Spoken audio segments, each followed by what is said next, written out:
الحمد لله نحمده ونصلي ونسلم على رسوله الكريم أما بعد فأعوذ بالله من الشيطان الرجيم بسم الله الرحمن الرحيم قال الذي عنده علم من الكتاب أنا آتيك به قبل أن يرتد إليك طرفك صدق الله مولانا العظيم وصدق رسوله النبي الكريم غوث اعظم محمد کا محبوب ہے غوث اعظم محمد کا محبوب ہے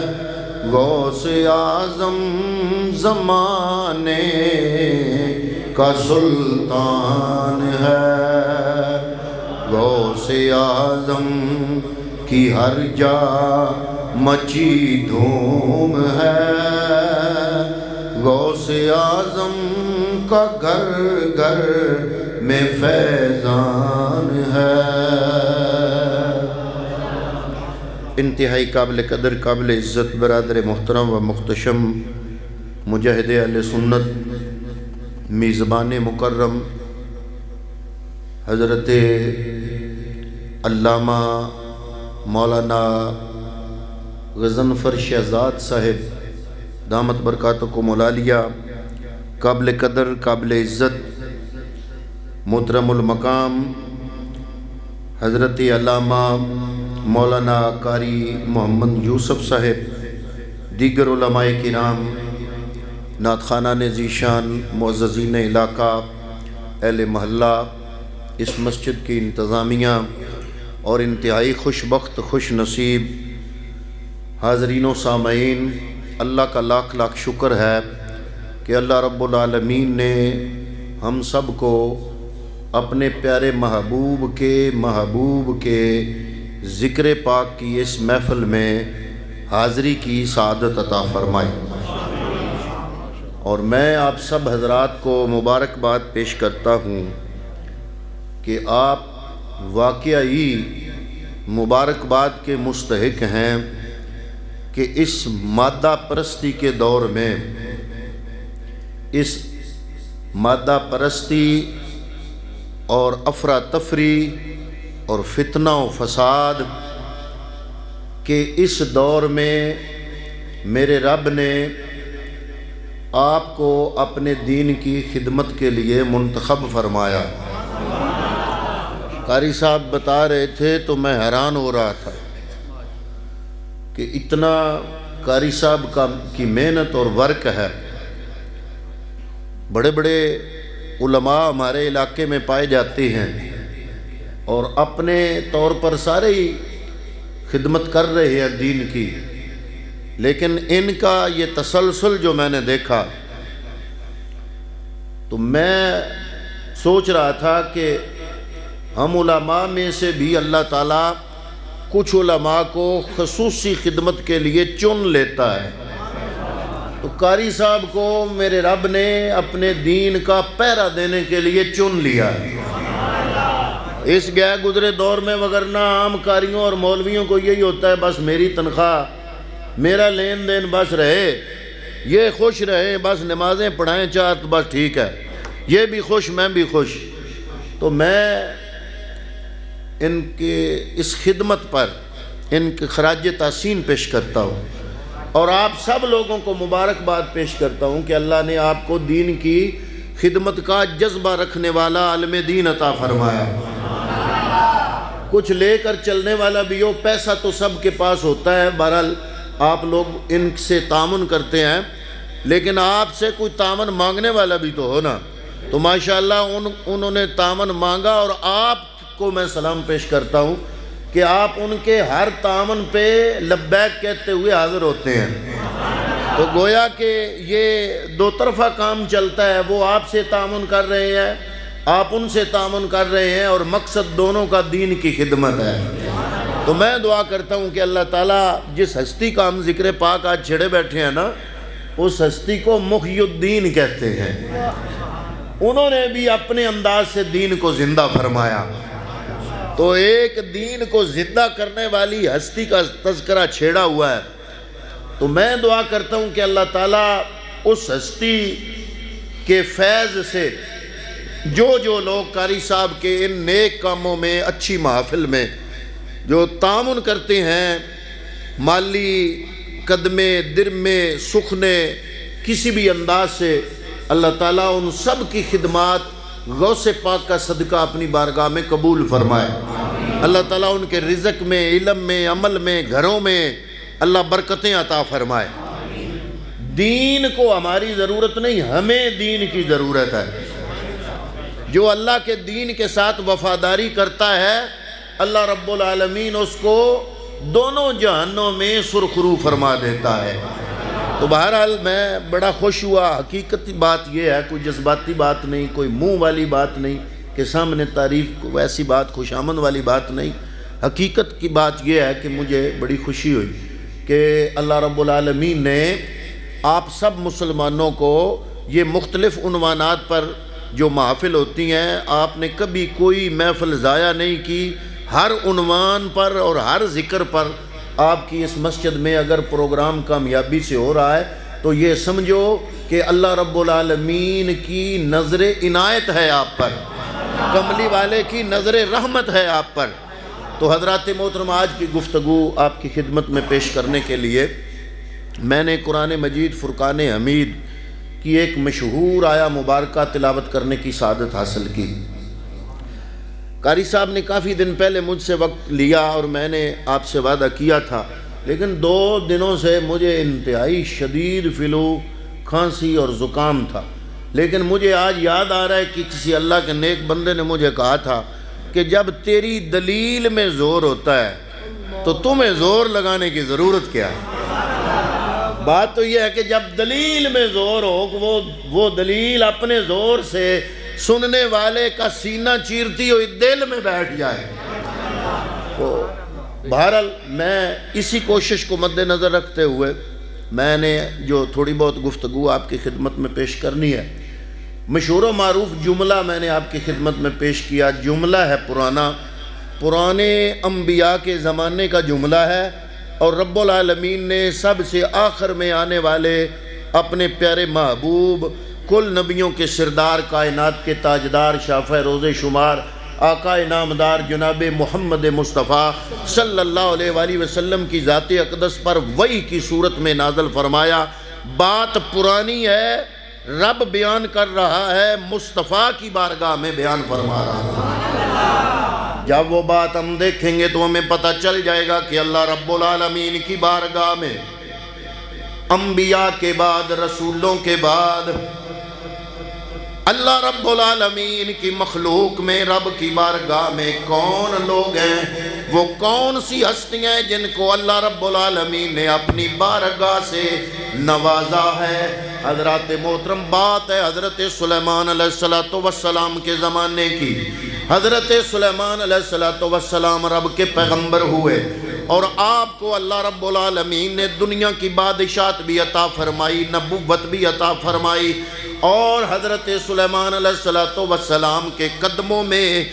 تخت شاہی بھی تھا، نبوت و رسالت کا تاج بھی اللہ رب العالمین نے عطا فرمایا۔ حضرات محترم، دنیاوی حوالے سے سب سے بڑی نعمت بادشاہت ہے، وہ بھی رب نے حضرت سلیمان علیہ السلام کو عطا فرمائی، اور رب کی بارگاہ سے جو سب سے بڑا انعام ہے وہ ہے نبوت و رسالت۔ اللہ رب العالمین نے اس پیغمبر کو نبوت و رسالت اپنی بارگاہ کا انعام بھی عطا فرما دیا، اپنے قرب کا انعام بھی عطا فرما دیا، اور دنیا کی بادشاہی بھی عطا فرما دی۔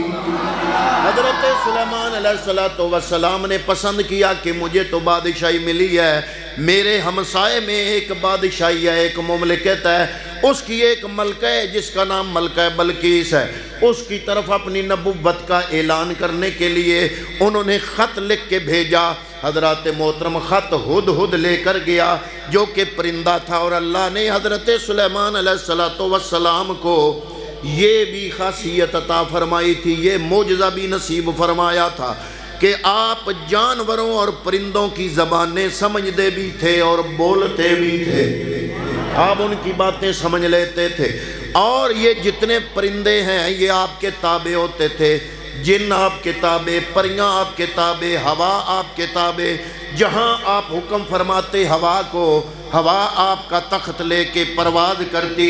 جہاں حکم فرماتے ہوا وہاں جا کے آپ کا تخت لے جاتی۔ حضرت محترم حضرت سلیمان علیہ السلام نے ملکہ بلقیس کو خط لکھا کہ مجھے اللہ نے نبی بنا کے مبعوث فرمایا ہے، تم میری بارگاہ میں آ جاؤ، آ کے میری نبوت کا انداز دیکھو، اگر تمہیں میں سچا نظر آؤں تو میرا کلمہ پڑھ کے میری امتی بن جاؤ۔ ادھر سے جناب ملکہ بلقیس کے حوالے سے بڑا مشہور تھا کہ اس کا جو تخت ہے وہ بڑا مشہور ہے، تقریباً 40 گز لمبا، 30 گز چوڑا، 30 گز اونچا، سونے اور چاندی کا بنا ہوا، اور اس کے اوپر ہیرے جواہرات جڑے ہوئے۔ حضرات محترم بڑا قیمتی تخت تھا جو کہ دنیا میں بڑا مشہور تھا، جو کہ پہروں کے اندر تھا، تالے لگے ہوئے تھے، زنجیریں ڈلی ہوئی تھیں، اور پہرے دار تلواریں اور تیر انداز لے کر وہ اس کا پہرا دیتے تھے، جس پہ ملکہ بلقیس بیٹھا کرتی تھی۔ حضرت سلیمان علیہ السلام کو ہدہد نے آ کے خبر دی، سارا واقعہ رب نے قرآن میں بیان فرمایا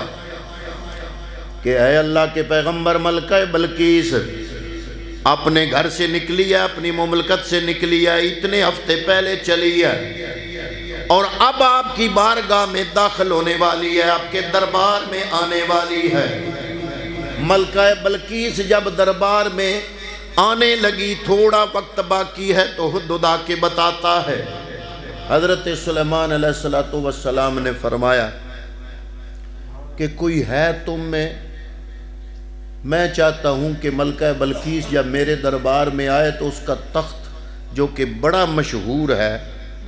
وہ سامنے موجود ہو،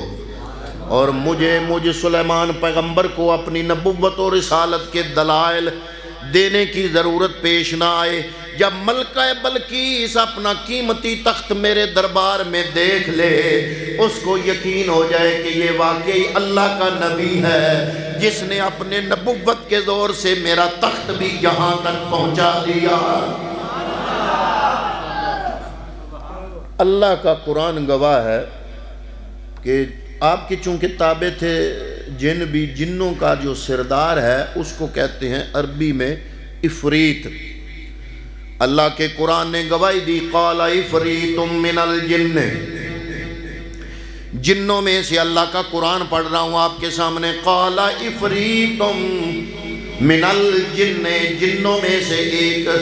سردار دیو کھڑا ہو گیا، اس نے کہا انا آتی کا بہی قبل ان تقوم من مقامک، اے اللہ کے پیغمبر میں تخت حاضر کرتا ہوں۔ فرمایا کتنی دیر میں لاؤ گے؟ عرض کرتا ہے کہ اے اللہ کے پیغمبر، آپ کی یہاں مجلس برخاست کرنے تک میں تخت لے کے حاضر ہو جاؤں گا۔ علماء مفسرین فرماتے ہیں 3 مہینے کا فاصلہ تھا، اگر بندہ پیدل کرتا، اونٹوں پہ کرتا، گھوڑوں پہ کرتا، اور اس نے بڑی تیزی دکھاتے ہوئے کہا کہ جناب آپ کی کچہری جاری ہے، مجلس جاری ہے، محفل جاری ہے، میں نے جانا بھی ہے، واپس آنا بھی ہے، اور تخت لانا بھی ہے، میرا یہ وعدہ ہے کہ آپ کی مجلس برخاست ہونے تک میں تخت آپ کی بارگاہ میں پیش کر دوں گا۔ حضرت سلیمان پیغمبر فرماتے ہیں نہیں نہیں، یہ تو دیر ہو جائے گی۔ ہدہد پرندہ بتا رہا ہے کہ وہ میرے دربار میں بالکل داخل ہونے والی ہے، مجھے اس سے جلدی چاہیے، مجھے اس سے جلدی چاہیے۔ اب چونکہ ریکارڈنگ ہو رہی ہے، تھوڑی دیر تک یہی تقریر نیٹ پہ چلی جائے گی، اور آج کل نیٹ پہ بڑا اودم مچا ہوا ہے، بڑے بڑے انجینئر اپنی انجینئرنگ کرنے کی بجائے قرآن اور حدیث پر انجینئرنگ کرنے کی کوشش کر رہے ہیں۔ اور آپ لوگوں نے بھی سنا ہوگا، آپ کی جیبوں میں موبائل ہے، آج کا نوجوان بڑا تیز ہے، بٹن دباتا ہے تو جس عالم دین کو چاہے سن لیتا ہے۔ مرزا انجینئر جس کو مرزا جیلمی کہتے ہیں، وہ تمام اولیاء کاملین کی کرامتوں کا انکار کرتا ہے، خصوصاً غوث سمدانی، قطب ربانی، شہباز لامکانی، حضرت شیخ عبدالقادر جیلانی رضی اللہ تعالیٰ عنہ آپ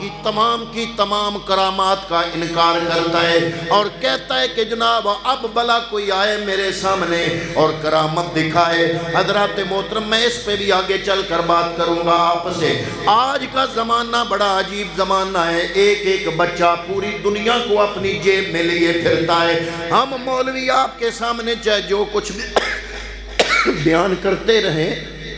اصل میں 2 دنوں سے نا بڑا شدید قسم، لیکن میں نے چونکہ ٹائم دیا ہوا تھا تو میں نے یہ سمجھا کہ قاری صاحب آپ کے سامنے شرمندہ نہ ہو کہ جناب آپ یہ نہ کہیں ویکھو جی قاری صاحب آپ نے ٹائم لیا تھا، وہ مولانا صاحب تو آئے ہی نہیں ہے۔ تو طبیعت خراب، بخار، زکام، فلیو، کھانسی سب کچھ ہے، اس کے باوجود میں آپ کی خدمت میں اس لیے حاضر ہوا ہوں کہ مجھے ایک تو قاری صاحب کی یہ محنت جو یہ کر رہے ہیں، میں نہیں چاہتا تھا کہ میری وجہ سے اس میں رکھنا پڑے، اور ادھر آخر، اور دوسرا یہ ہے کہ میری وجہ سے نعرہ تکبیر، نعرہ رسال، نعرہ تحقیق، نعرہ حیدری، شان اولیاء، میری وجہ سے قاری صاحب آپ کے سامنے شرمندہ ہوں۔ تو اس لیے حضرات محترم یہ ساری چیزیں اگر سامنے رکھیں تو میں نے آپ کے سامنے قرآن مجید فرقان حمید کی آیہ مبارکہ پیش کی ہے۔ اب اس میں ذرا سوچنے والی بات ہے، تھوڑی دیر تک یہ گفتگو نیٹ پہ جائے گی، میرے تمام سننے والے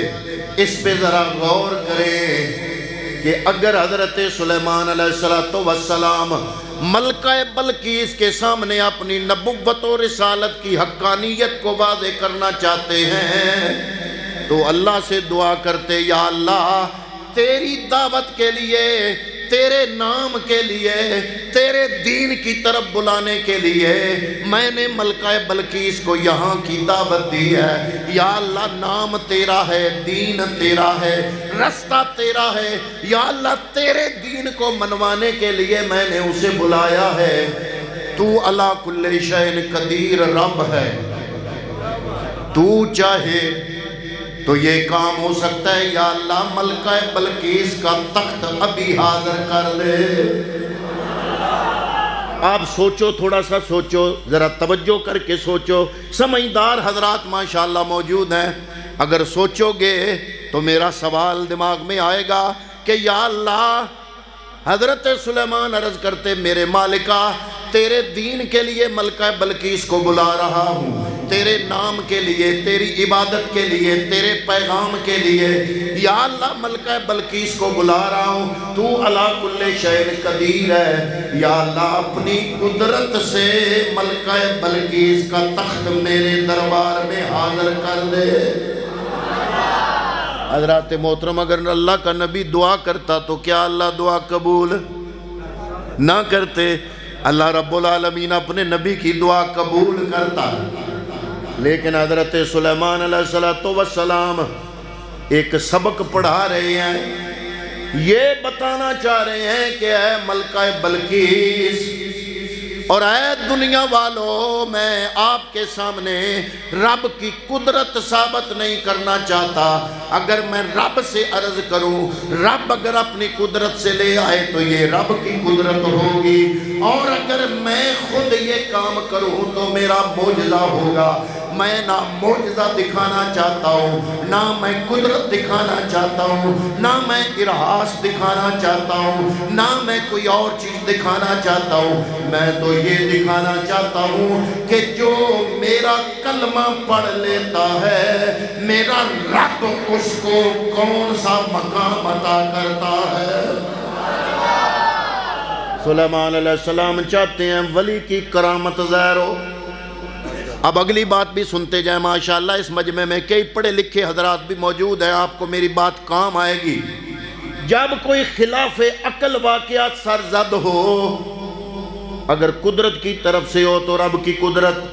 اور اگر نبی کی طرف سے ہو تو پھر اس کی دو قسمیں ہیں۔ اگر نبوت کا اعلان کرنے سے پہلے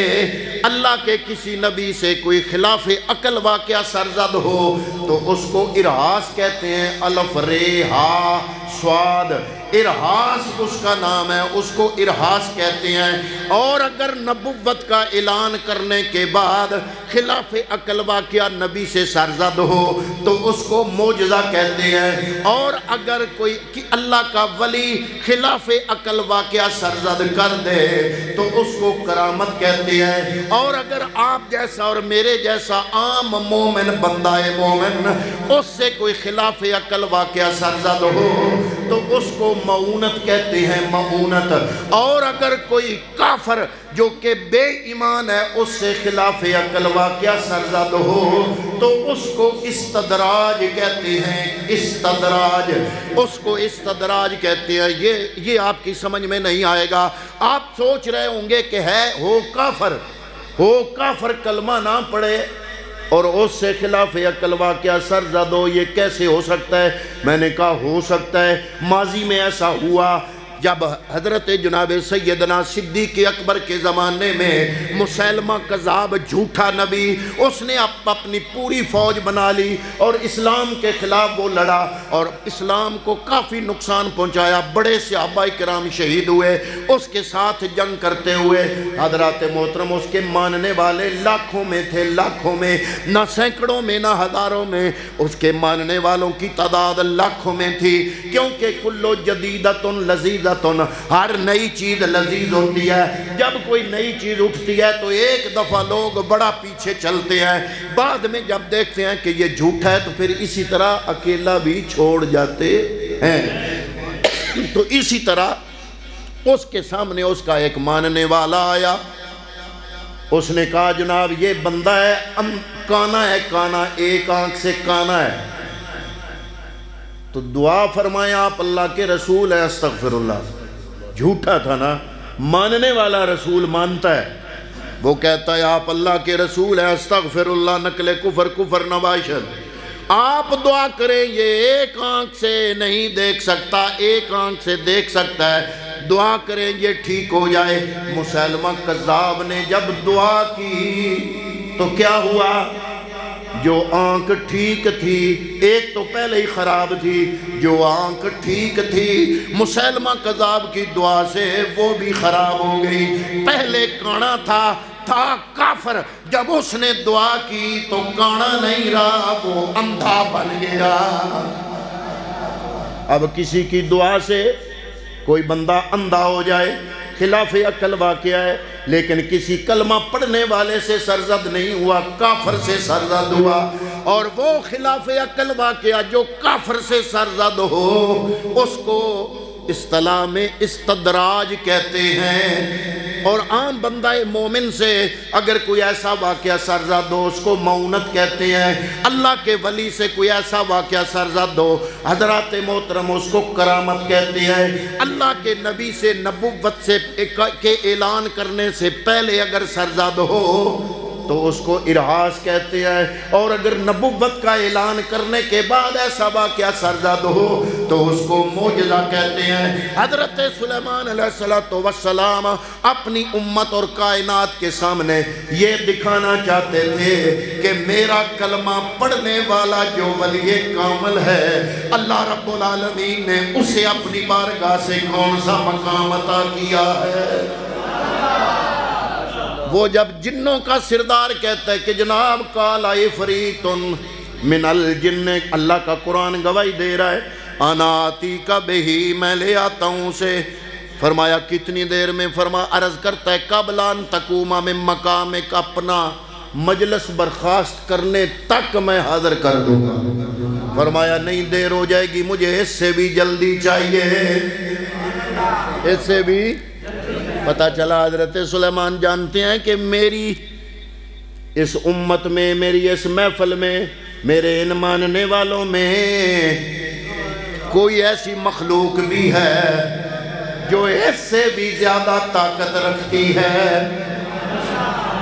اب جنوں میں سے تو کوئی لا نہیں سکتا تھا، کیونکہ جنوں کا سردار اپنی طاقت بتا رہا ہے۔ اس نے کہا یہ میری طاقت کی حد ہے۔ اب جنوں میں سے تو کوئی جرأت نہیں کر سکتا تھا، تو پتہ چلا کہ سلیمان علیہ السلام یہ بات بھی بتانا چاہتے ہیں کہ جو غلط فہمی گوڑی کے مسلمان کو یہ آج کے زمانے میں ہوئی پڑی ہے نا کہ جن بندے سے زیادہ طاقت رکھتے ہیں یہ غلط فہمی دور ہو جائے۔ کئی لوگوں نے یہ بنایا ہوا ہے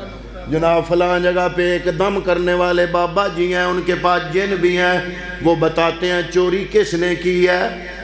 میں نے کہا جنوں کو خود نہیں پتا۔ یہ فراڈ ہے جو بندہ یہ کہے کہ میرے کیل میں جن ہے، وہ مجھے بتاتے ہیں غیب کا علم۔ تو غیب کا علم کوئی ولی کامل بتا دے تو مان لیتا ہوں، جنوں کو کوئی نہیں پتا۔ اللہ کا قرآن گواہ ہے، جہاں جن کی طاقت کی انتہا ہے وہاں بندہ مومن کی طاقت کی ابتدا ہے۔ اصل میں ہم نے بندہ مومن بننا چھوڑ دیا نا۔ ہم تو ہیں زبانی کلامی مسلمان، صرف زبان سے کلمہ پڑھتے ہیں، زبانی کلامی مسلمان ہیں۔ جو حقیقی مومن ہے نا، حقیقی مومن، اس کی نشانی رب نے بتائی ہے اسی آیت میں۔ حضرت سلیمان نے فرمایا مجھے اس سے جلدی چاہیے۔ اللہ کا قرآن کہتا ہے قال الذی عندہ علم من الکتاب۔